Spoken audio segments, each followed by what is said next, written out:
मराठा मंडळ संचलित छत्रपती शिवाजी महाराज शिक्षण प्रसारक मंडळ निवडणुकीमध्ये चांगलीच रंगत आली असून या शिक्षण संस्थेचे प्रसिद्ध अध्यक्ष माजी महापौर मनोहर सपाटे विरुद्ध ॲडव्होकेट राम कदम अशी लढत होत असून ही निवडणूक शहर जिल्ह्यात चर्चेचा विषय ठरत आहे।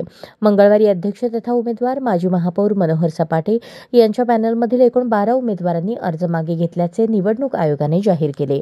यामध्ये विनायक दामोदर पाटील, थोरात नामदेवराव दामोदर, सपाटे ज्ञानेश्वर बबनराव, गवळी महादेव नागनाथ, गायकवाड कुमार दिगंबर, पवार मधुकर श्रीरंग, भोसले सुनीता तानाजी, सपाटे रेखा सुरेश, साळुंखे चेतन सुभाष, गोरे मारुतीराव यशवंत, शिंदे राजेंद्र भगवान यांनी निवडणुकीच्या रिंगणातून माघार घेतली।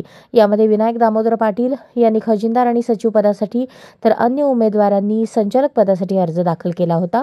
अर्ज मागे घेण्याचा बुधवारी शेवटचा दिवस असून उद्या नेमक्या काय घडामोडी घडणार, कोणाचे पारडे जड होणार याकडे शिक्षण संस्थेतील सदस्यांचे लक्ष लागून राहिले आहे।